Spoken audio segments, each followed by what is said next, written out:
We're here to see the worst movie of the year. Oh. And we saw it. And we did it. And Ian's come along with us. Hi. Ian, first time guest, long time viewer. Really? Yeah, really? Yeah. Big fan. Wow. Yeah, watch. So I'm supportive. Why would I not be? You subscribe? Maybe not, but I do support. Hey, but you know what? The Rock, big fan of ours. Yeah. Dwayne The Rock Johnson. Is it really? He called us after our Black Adam review. Did he really? Yeah. Threatened us. Oh.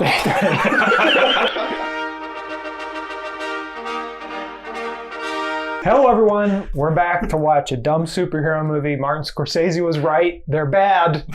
And The Flash is proof. But not to throw it under the bus too much, because we'll do that in a little bit. Yeah. And we got Ian. And Ian. He's, yeah. You know. I'm here. It's directed by Andy Muschietti, who did the It movies. It's about Barry Allen, the Flash, going back in time to save his mom. Ben Affleck's in it. Michael Keaton's in it. Ron Livingston replaces Billy Crudup as the dad. Terrible replacement. Gal Gadot comes in at some point. Yeah. Very briefly. Lots of bad CGI Supermen over the time. You know, obviously Christopher Reeve. Yeah. Nick Cage in what was supposed to be a Superman movie. Yeah. And George Reeves. And George Reeves, yes, that's right. Yeah. But yeah, that's the plot of the movie. This movie was supposed to come out, 2014? Yes. Maybe 2015? Really? Yeah. I had no idea. Like, not this version of it. Sure. But like, it's gone through like they weren't going to do Also, Flashpoint. if it came out like this in 2013 or 2014, I would have been like, this is awesome. This rocks. Right. This is so cool. This is a multiverse movie coming out after like 4 or 5 multiverse movies. You're right. So. This would have been the best superhero movie of 2011. But a lot of directors, a lot of just baggage outside of it. Ezra Miller, lots of misconduct allegations, everything, and so. And DC shakeups and whatnot, and CEOs, and oof. But yeah, so before we get into the bad stuff, let's talk briefly about the things we actually did like. Okay. And I think we can all agree that Michael Keaton's Batman is the best part of the movie. Yeah, 100%. Far and away. And you haven't even seen original. I've not seen original. There's a lot of movies I haven't seen. Yeah. Wow. But that's one of them, yeah. I like Michael Keaton. I also, maybe I'm wrong for saying this, I like the plot a little bit. I mean, it's delayed. The plot is not bad. It's not bad. It's not It's bad. better than I thought it was going to be. It's much and better it's written by the woman that did Bumblebee. Yeah. So also a good plot. that has a good plot as well. So it's just like, it's not a bad movie. There are things to like about it. Michael Keaton's Batman, obviously. Yeah.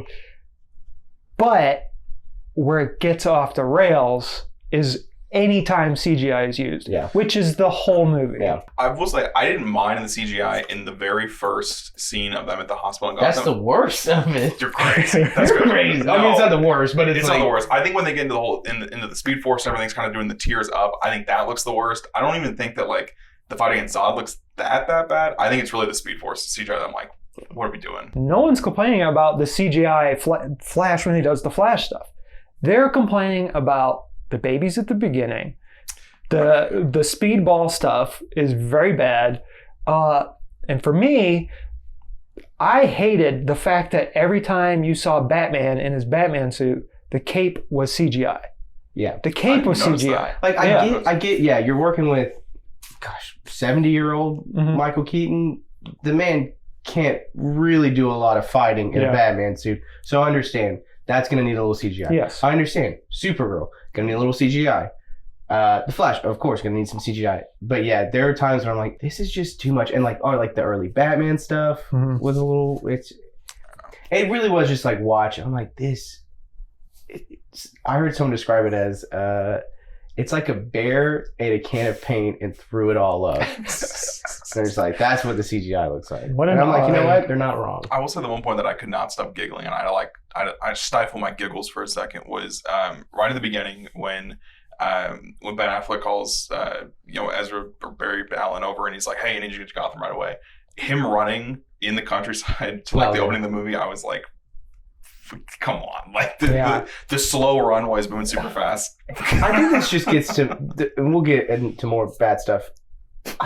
Look, there's a good movie and there's a good story. Flashpoint's one of the most well regarded comic book storylines ever. And the TV show kind of nailed it from what I remember. And the TV show, you talking about the CW one? Mm-hmm. Yeah, and it's just really good. It's been done better. And also, it just feels a little bit reactionary to, they got Toby back. We need to get a Batman back. Instead of taking a risk and saying, what if we did the actual Flashpoint and we did Aquaman versus Wonder Woman and Superman is scrawny, which they kind of do with this with Supergirl. Like, I like that kind of change, but like, I don't need Keaton's Batman. And also just the plot kind of doesn't, they're like, you've created a multiverse. I'm like, I don't think I know that's how it works, but like, you're saying things that don't make any sense. I may even be on the record on this with Zack Snyder's Justice League review. I've never been an Ezra fan of like. You've never been a Snyderverse fan. I've never been a Snyder fan, and I've never been an Ezra as Barry fan. I think Ezra has done some good movies and some really great performances. Barry Allen has never been one of them, and it is grating.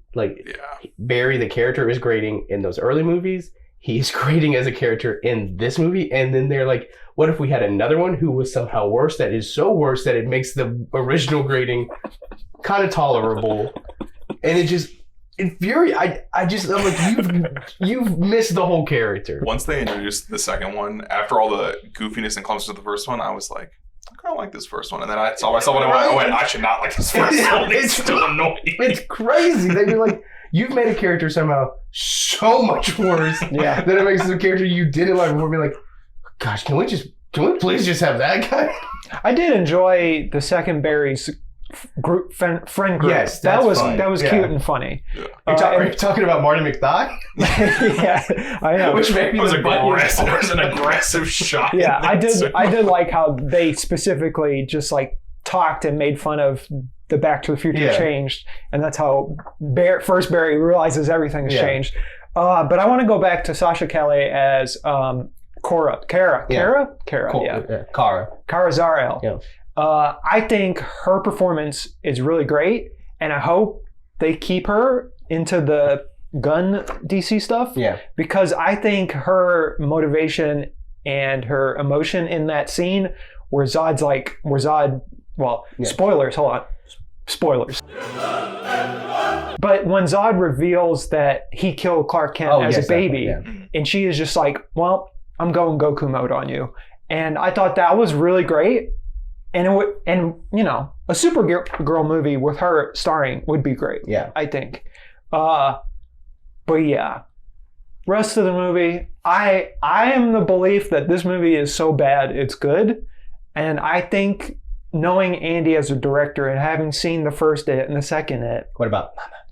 I did not see Mama, but I heard good things. No, do not the way you're saying that. It's really good. I think he was trying to parody superhero movies, and I think where he failed is that obviously the studio is like, well, you can't parody us. We're the thing you're parodying. Well, there are people who still really believe in these movies, and they're still like, they've got to be great, and they've got to be serious, and they've got to be like layered on top of each other. And you've also got another side with Spider-Verse where it's like, no, these are things that can be made fun of, that can be tweaked, that can really, like, you can have fun with this. And like the Flash tries to kind of do both of them at the same time. You can't do both. And you can't do it and right now, and you can't do it 2 weeks after Spider-Verse comes out. Yeah, I think they were like kind of set up to fail from the start. Yeah, I would argue. It's just a lot of things for this movie to fail. And it did fail. Yeah. And it will fail. It's going to make less money than Black Adam, and people saw Black Adam as a box office bomb. So that is a sign that just everything's bad about this movie. The lead actor has a lot of allegations against them. So it's just, I would implore, before we get to the rating, I would implore you to go watch Elemental or The Blackening, or wait for Extraction 2 on Netflix, which premieres this weekend, or just go out and have fun and go into nature or something instead of watch the Flash. And here's the thing: if we're telling people like, don't, I mean, like, if you want to go see it. If you want to skip it. You know, like, don't. I would not go like try to hate watch this movie. No. But before we get to the rating, and since we're kind of just spoiling, doing whatever, I do want to bring up an interesting point that there are a lot of things that I think this movie almost goes too far into.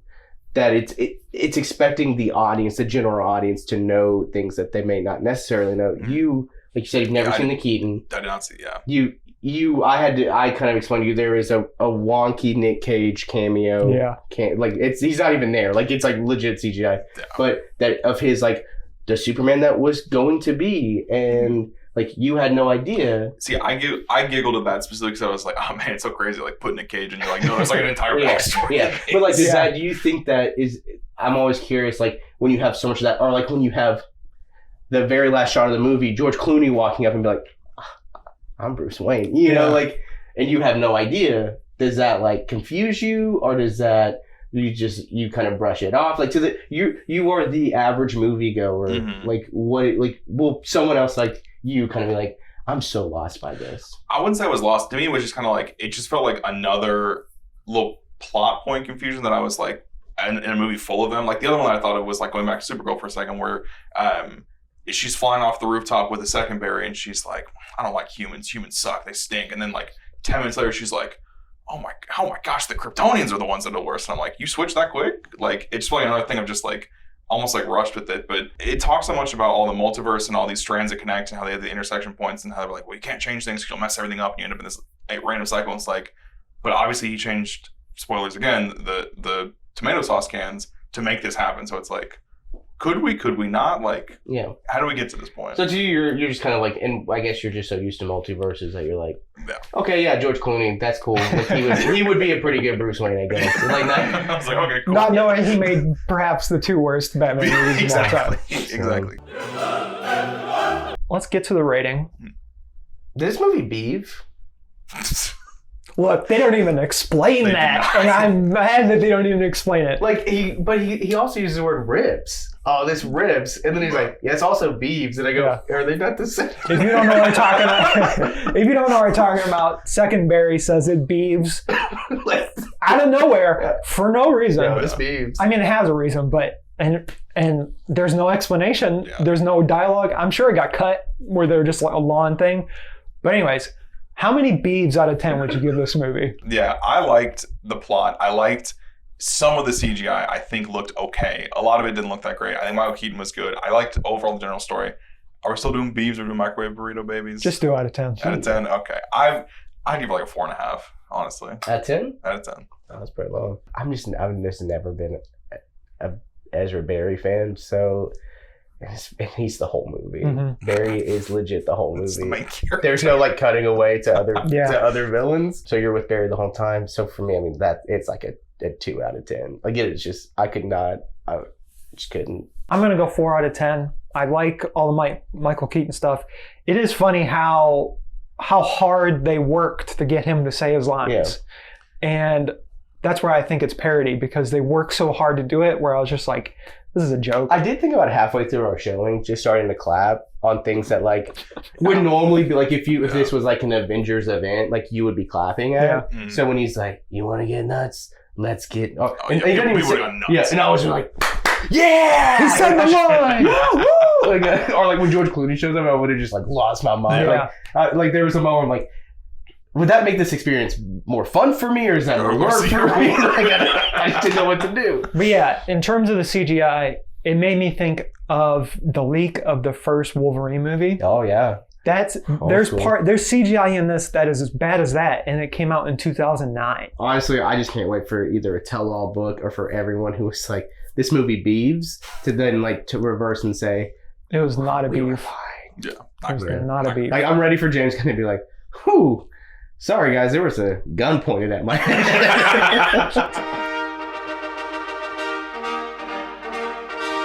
Un esercito di prodi